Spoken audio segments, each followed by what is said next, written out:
जय गुरुजी। वीडियो को लाइक कीजिए, चैनल को सब्सक्राइब कीजिए और बेल आइकन को प्रेस कर दीजिए ताकि आपको लेटेस्ट वीडियो के अपडेट्स मिलते रहे। जे 100 चंद उगे, सूरज चढ़े हजार, इत्थे चानन हुंदियां गुरु बिन घोर अंधियार। जय गुरुजी। आज जो मैं आपके साथ सत्संग शेयर करने जा रही हूँ वो श्रीमती जोगा चीमा आंटी जी का है और आंटी जी चंडीगढ़ से है और सत्संग बहुत ही सुंदर और अद्भुत है। और जानेंगे कैसे। गुरुजी ने अपनी कृपा आंटी जी के जीवन में करी है। ये सारी चीज आज मैं आपके साथ इस सत्संग में साझा करूंगी, इसलिए सब सत्संग के अंत तक बने रहना और सत्संग को बहुत ध्यान से सुनना हो सकता है। इस सत्संग से आपके कई सवालों के जवाब आज आपको मिल जाए। चलिए आज का सत्संग शुरू करें। जय गुरुजी। 1995 में मेरे भाई ने गुरुजी से मेरा परिचय करवाया। पहली बार मैं उनके चरण स्पर्श कर ही रही थी कि उन्होंने मुझे जतिंदर कहकर संबोधित किया। मैं चकित रह गई क्योंकि यह मेरा औपचारिक नाम होते हुए भी कोई मुझे इससे नहीं पुकारता है। सब मुझे मेरे छोटे नाम जोगा से संबोधित करते हैं और मेरा यह औपचारिक नाम केवल मेरे घनिष्ठ परिवार वालों को ही पता है। मैंने इसे संयोग समझकर टाल दिया। जब मैं अगली बार गुरुजी से मिलने गई तो मुझे विश्वास था कि तर्क सिद्ध हो जाएगा। मैं योग मुद्रा में अपने चक्षु बंद कर गुरुजी के सामने बैठी थी। अचानक मुझे प्रतीत हुआ कि मैं पृथ्वी से ऊपर उठकर वायु में तैर रही हूं। स्वतः मेरे दोनों हाथ पृथ्वी को छूने के लिए किनारे आ गए और मुझे एक झटका लगा। जब मैंने गुरुजी को देखा तो वह मुस्कुरा रहे थे। मुझे आभास हुआ कि उन्होंने ही विश्वास जागृत करने के लिए यह किया था। आज तक मुझे वह वायु में तैरना याद है। 3 वर्ष की आयु से मुझे अस्थमा रहा था और पिछले 30 वर्षों से मैं प्रतिदिन रोग की अवस्था के अनुरूप विभिन्न मात्रा में 5 से 30 मिलीग्राम तक स्टेरॉइड की गोलियां खाती आई थी। फलस्वरूप समस्याएं हो गई थीं। मेरी पाचन क्रिया अति क्षीण थी और उदर रोग एवं अन्य संबंधित रोग उत्पन्न हो गए थे। अस्थमा और स्पोंडियोलोसिस के लिए अक्सर चिकित्सालय में समय व्यतीत करना पड़ता था। गुरुजी की संगत में आने के उपरांत धीरे धीरे मेरे सब रोग और तनाव समाप्त हो गए। प्रत्येक संगत में आकर मुझे और अधिक शांति मिलती थी। कुछ ही दिनों में गुरु कृपा से मैं अपने आप को सामान्य अनुभव करने लगी और रोग का उपचार बिना किसी औषधियों या तप के हुआ। केवल लंगर और आस्था से मैं स्वस्थ हो रही थी।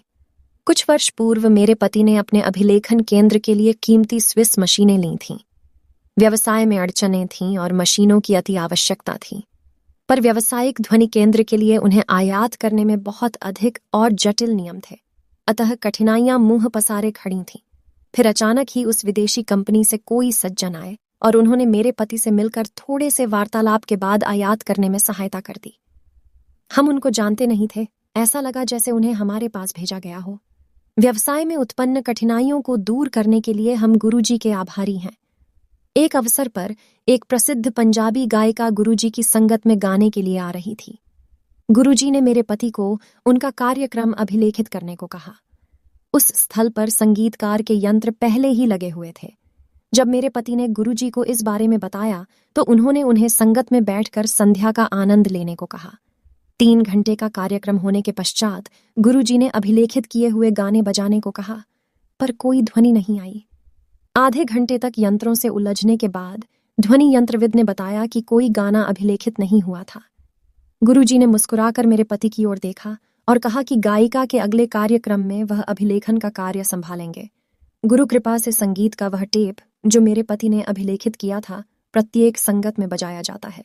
यद्यपि गुरुजी अपनी कृपा देने के लिए विभिन्न पद्धतियां अपनाते हैं, आवश्यक यह है कि उनके कथन पर पूर्ण रूप से पालन किया जाए। मेरी भाभी के प्रसंग से यह स्पष्ट हो जाएगा। वह 8 वर्ष की आयु से अधसीसी रोग से ग्रस्त थी। एक बार गुरुजी की संगत में उसे यह पीड़ा प्रारंभ हो गई। लंगर होने के समय गुरुजी ने उसे 2 चपातियां दी। उसने वह साहस करके खा ली। उसके बाद गुरुजी ने उसे 2 चपातियां और दी। उसमें से उसने एक ही खाई और दूसरी अपने बैग में छिपा ली। शीघ्र ही उसका दर्द कम होने लगा। जब वह अगली बार गुरुजी के पास आई तो उसने गुरुजी से कहा कि उसकी पीड़ा प्रायः समाप्त हो चुकी है, केवल 10% शेष है। गुरुजी हंसकर बोले कि यदि उसने चौथी चपाती भी खाई होती तो उसका रोग भी समाप्त हो गया होता। वह अचंभित रह गई क्योंकि किसी को पता नहीं था कि उसने चपाती छिपाई थी। मेरे पिता प्रशासनिक सेवा से निवृत्त हुए हैं और गुरुजी के परम भक्त हैं। एक दिन वह मेरे भाई के साथ संगत में गए। गुरुजी ने मेरे भाई को बाजार से 51 रुपये के पान के पत्ते लाने को कहा। फिर गुरुजी ने वह पान के पत्ते मेरे पिता के उदर पर रखे और कहा कि उन्होंने उनकी शल्य क्रिया कर दी है। मेरे पिता अचंभित थे क्योंकि वह अपने आप को बिल्कुल स्वस्थ समझ रहे थे। कुछ दिन पश्चात मेरे पिता के मूत्र में रक्त आया और उन्हें चिकित्सालय में प्रविष्ट कराना पड़ा। चिकित्सकों ने पित्त के कर्कट रोग का परिणाम निकलकर उनकी शल्य क्रिया कर दी। स्पष्ट था कि गुरुजी ने उनको आशीष दिया था। यदि गुरुजी ने वह प्रक्रिया नहीं करी होती तो उनके इस रोग का कभी पता नहीं लगता। गुरुजी ने इस प्रकार से उनके रोग का पता लगने से पूर्व ही उसका उपचार कर दिया था। एक अन्य अवसर पर गुरुजी ने एक ऐसे व्यक्ति जो उनसे कभी मिले नहीं थे का उपचार कर हमें भाव विह्वल कर दिया। हमें कुत्तों से प्रेम है, अतः हमारे घर में पशु चिकित्सक आते रहते थे। एक दिन जब वह घर आए तो चिंतित लगे। उनके ससुर 3य श्रेणी के कर्कट रोग से पीड़ित थे। वह और उनकी पत्नी उनसे मिलने चिकित्सालय जा रहे थे। मैं बाहर अपने पति की प्रतीक्षा करती हुई उनकी पत्नी से मिली। यद्यपि न इससे पहले उसने गुरुजी के बारे में सुना था, न ही उनको जानती थी, मैंने उसे गुरुजी का एक छोटा चित्र दिया। वह अपने पिता के लिए कुछ भी करने को तैयार थी। उन्होंने वह संभवतः अपने पिता की कमीज की जेब में या तकिए के नीचे रख दिया, जैसा मैंने उनको कहा था। उस रात्रि उनके पिता की अवस्था बिगड़ी, पर अगले दिन उसमें आश्चर्यजनक सुधार आया और 4 दिन में वह चिकित्सालय से घर आ गए। ऐसा लगा कि किसी ने उनके रोग को खींचकर बाहर निकाल दिया था, क्योंकि उनकी पीठ में एक गड्ढा सा बन गया था। हमारी खुशी का ठिकाना नहीं रहा जब वह संगत में आए। उनके ससुर ने जब मुझे धन्यवाद दिया तो मैंने उन्हें गुरुजी का धन्यवाद करने को कहा। पाठशाला में पढ़ते हुए मेरे बच्चों को गुरुजी अमरीकी कहकर पुकारते थे। हमें इसका कारण समझ नहीं आता था।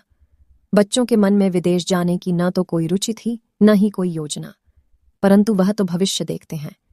आज मेरा बड़ा पुत्र कनाडा में है और छोटे को कैलिफोर्निया की एक शिक्षा संस्था में प्रवेश मिला है। गुरुजी ने मेरे बच्चों के अध्ययन में भी सहायता करी। उनकी दया से मेरे छोटे बेटे को कंप्यूटर विज्ञान परीक्षा में राज्य में 2य स्थान प्राप्त हुआ। आज के युग में धोखा, संदेह और नकारात्मकता बहुत अधिक है। रोग हर स्थान पर हैं। गुरुजी से मिलकर मैं भाग्यशाली हूँ। उन्होंने जीवन के कष्ट और समस्याएं दूर कर विश्वास, स्वास्थ्य और अध्यात्म दिया है। इससे हम जीव और परम की अति सुंदर विधियों को समझ पाए हैं। गुरुजी के अद्भुत भाव से प्रत्येक अनुयायी को उनके समक्ष विशिष्ट होने का आभास होता है और प्रत्येक दिन उनकी कृपाओं से परिपूर्ण होता है। जय गुरुजी, आप सबके साथ एक स्टोरी शेयर करती हूँ। स्टोरी को बहुत ध्यान से सुनना। स्टोरी का शीर्षक है, काश तू ऐसा ना होता। एक बार एक व्यक्ति ने कोयल से कहा, तू काली ना होती तो कितनी अच्छी होती। गुलाब से कहा, तुझ में कांटे ना होते तो कितना अच्छा होता। समुद्र से कहा, तेरा पानी अगर नमकीन ना होता तो कितना अच्छा होता। वो व्यक्ति फिर मंदिर गया। भगवान से बोला, तू मूर्तियों में ना होकर असलियत में होता तो कितना अच्छा होता। इतने में भगवान बोले, ऐ मेरे बनाए हुए इंसान, अगर तुझ में दूसरों को देखने की कमियां ना होती तो तू कितना अच्छा होता। संगत जी, अगर आपको आज का सत्संग अच्छा लगा हो तो आप इस सत्संग को और संगत के साथ जरूर साझा करना, जिससे वो भी महाराज का दिव्य आशीर्वाद प्राप्त कर सके। जय गुरु जी।